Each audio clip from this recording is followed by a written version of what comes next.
When is the best time to sell a house? $1 million question, right?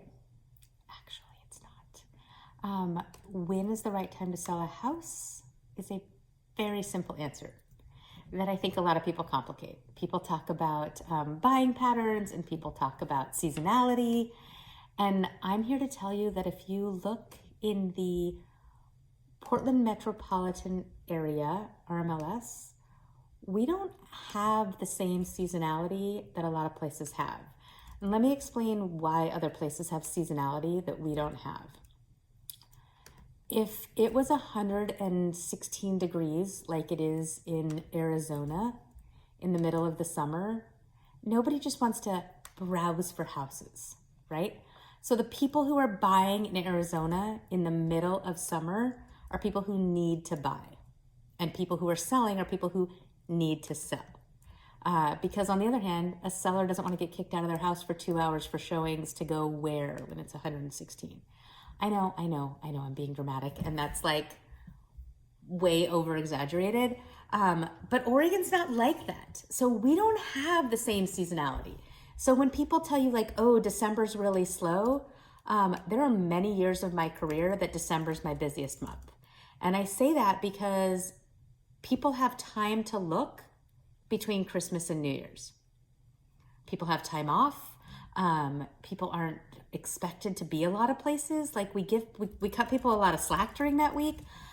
Same thing with things like 4th of July. With 4th of July, a 4th of July holiday, people just expect that you've gone away, right?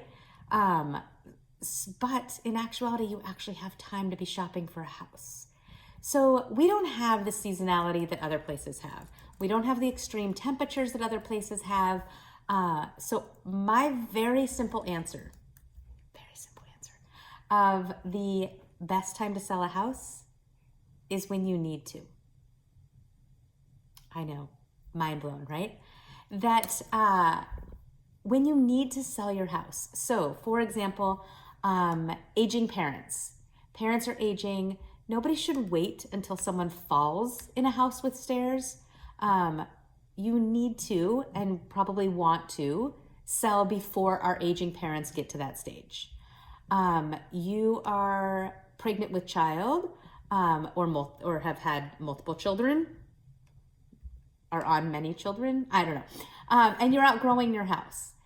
It's not as though it's easier to move once you have the children home, right? We all know those stages are coming of outgrowing a house. We also know that the less stuff that's in a home, the better it sells. And so to be able to think about when do you need to sell versus what have you kind of read about, is my honest answer about when I would list a home. When you need to, when it feels right for you. We are in a market that, priced correctly with good marketing, homes will sell. Does this surprise you? Drop me a comment if my 2 cents surprises you.